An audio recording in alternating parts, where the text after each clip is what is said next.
Hello friends, welcome to गणित wings. तो आज हम एमपी जीके के लिए बहुत ही एक महत्वपूर्ण बुक का रिव्यू करने जा रहे हैं, जो कि है मध्य प्रदेश की परीक्षा धाम।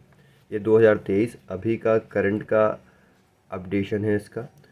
तो अगर आप इसको देखें तो ये बहुत ही प्यारी बुक है और बहुत ही बढ़िया तरीके से इसमें लिखा गया है। इसको डिज़ाइन किया है, इसके राइटर हैं प्रवीण साहू जी। थर्ड संस्करण है इसका, अप्रैल 2023। तो हम इसके थोड़ी सी कंटेंट की चर्चा किए लेते हैं। कंटेंट में सबसे पहले मध्य प्रदेश एक दृष्टि में है तो उसका सामान्य परिचय है, पड़ोसी राज्य वगैरह है, पुनर्गठन और संभाग, 10 संभाग बहुत ही अच्छे से डिज़ाइन किया। उसके बाद मध्य प्रदेश का भूगोल है, तो भूगोल में भौतिक विभाजन, पर्वत श्रृंखलाएँ, नदियाँ, वाह्य तंत्र, नदियाँ बहुत अच्छे से डिज़ाइन है, अभी हम आपको दिखाएंगे।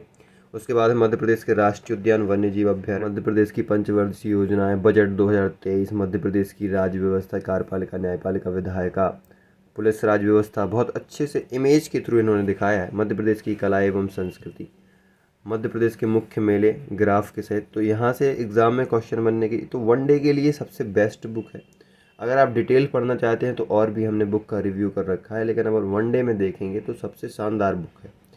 मध्य प्रदेश के प्रमुख पुरस्कार, मध्य प्रदेश के प्रमुख मकबरे, समाधि, रहा मध्य प्रदेश का इतिहास। तो बहुत ही टू द पॉइंट दिया गया है, मतलब इसमें ज़्यादा बकवास नहीं, एकदम टू द पॉइंट और एग्जाम रिलेटेड मेन चीज़ें हैं। मध्य प्रदेश का विविध देख लें, मध्य प्रदेश का खेल परिचय, स्वास्थ्य, 52 जिलों के पर्यटन में योगदान, 52 जिलों को अर्थव्यवस्था में, अलग अलग जिलों में क्या क्या चीज़ें इंपॉर्टेंट। जैसे ही पहले पेज पर पढ़ते हैं तो देखते हैं मध्य प्रदेश के प्रतीक चिन्ह, उसमें जैसे ये बारहसिंगा के बारे में बताया गया, तो रुस्वररा दुआवसली साइंटिफिक नेम, फिर कौन सा प्रजाति, मतलब बहुत ही शानदार डिटेल है। मलखम के बारे में, वृक्ष के बारे में, आम के बारे में, कहाँ कहाँ का सुंदरजा आम हो गया, अलीराज। मध्य प्रदेश की नदियों की बात करें तो चारों दिशाओं में फैली नदियों को एक एक अच्छे तरीके से बताया गया। चंबल उत्तर से प्रभावित होने वाली, दक्षिण से प्रभावित होने, पूर्वी से प्रभावित होने वाली, और नदियों का मैप काफ़ी शानदार। बड़ी नदियाँ कौन कौन सी हैं सबसे पहले बताया गया है, नदियों का मैप दिया गया है, उनका उद्गम स्थल दिया गया है। चंबल नदी की बात करें तो एक एक स्पेसिफिक नदी अलग अलग से लिखकर, यहाँ पे जैसे चंबल नदी का उद्गम महू इंदौर से है, फिर वो जाके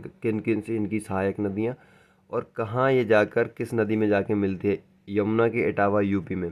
इसी तरीके से कुमरागांव रायसेन से बेतवा निकलती है, तो बेतवा, और ये सारे नदी के उद्गम दिए गए हैं। जैसे यहाँ जैसे सबसे बड़ा जलप्रपात है बहुटी जलप्रपात रीवा में, तो इमेज के माध्यम से दर्शाया गया है बहुत ही प्यारे तरीके से। और यहाँ आपको नदियों का मुहाना भी, कि नदी लास्ट में जाकर किससे मिल जाती है। खंबात की खाड़ी में नर्मदा नदी गुजरात से मिल जाती है ना, उसकी लंबाई अलग अलग दी गई है। मध्य प्रदेश में नदियों के अन्य नाम भी दिए गए हैं, तो याद करने में काफ़ी आसानी होगी अपन को। राष्ट्रीय उद्यान देखें तो राष्ट्रीय उद्यान का भी शानदार मैप इन्होंने बना रखा है। बांधवगढ़ राष्ट्रीय उद्यान, पालपुर, कूनो, श्योपुर में, और फिर उनके अन्य राष्ट्रीय उद्यान भी बताए गए हैं। और इमेज फॉर्मेट में किस राष्ट्रीय उद्यान में भगवान विष्णु की लेटी हुई मूर्ति है ना, बांधवगढ़ राष्ट्रीय उद्यान में, तो ऐसे डिज़ाइन किया गया। फिर उसके बाद मध्य प्रदेश के अभ्यारण्य भी बताए गए। मध्य प्रदेश का उत्पादन दिखाया गया है कि संतरा, आम किस क्षेत्र में ज़्यादा फेमस है, तो ये इमेज के थ्रू एकदम आसानी से याद करने के लिए। यहाँ अगर आप देखें तो मध्य प्रदेश के जीआई टैग दिए गए हैं, जैसे मुरैना में गजक फेमस है, रीवा में सुंदरजा आम फेमस है, कड़कनाथ मुरझाउआ में महेश्वर की साड़ियाँ। मध्य प्रदेश के प्रशासनिक व्यक्तित्वों को देखें तो उनमें से ये जैसे राज्यपाल अभी तक के रहे है ना, तो ये इमेज के माध्यम से दर्शाया गया है। तो आपको गूगल की ज़रूरत नहीं पड़ेगी, मतलब यहीं पढ़ते पढ़ते आप क्लियर कर सकते हैं।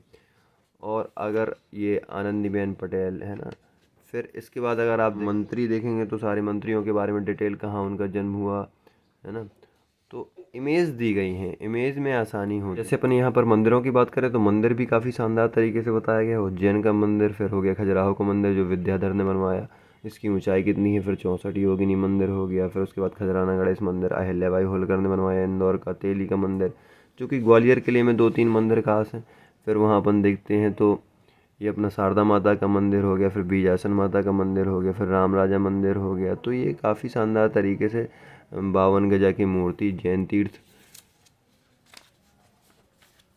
फिर यहाँ जैन मंदिर का निर्माण हो रहा है जो दमोह में, उसके बारे में, खजुराहो के बारे में कुछ स्पेसिफिक जानकारी है। अलग अलग देवताओं के लिए अलग अलग जो मंदिर बनाए हैं उनके लिए स्पेसिफिक जानकारी दी गई है। हिस्ट्री से भी काफ़ी क्वेश्चन पूछ लिए जाते हैं, तो यहाँ पर आपके गुप्तकालीन कुछ मंदिर दिए गए हैं, जैसे विष्णु का एरण द्वार है ना, भूमरा का शिव मंदिर। तो ये काफ़ी बढ़िया से खजुराहो के मंदिर में दोबारा डिटेल्स यहाँ दिए गए, राजा बताए गए हैं कौन से राजाओं ने बनाया है ना।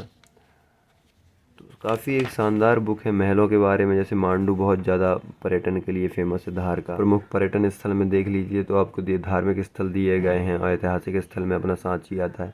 यहाँ राम पथगमन, राम कैसे कैसे मध्य प्रदेश से गुजरे, उसके बारे में जानकारी। तो ओवरऑल एक शानदार बुक है, काफ़ी बढ़िया बुक है, वनडे एग्ज़ाम से रिलेटेड।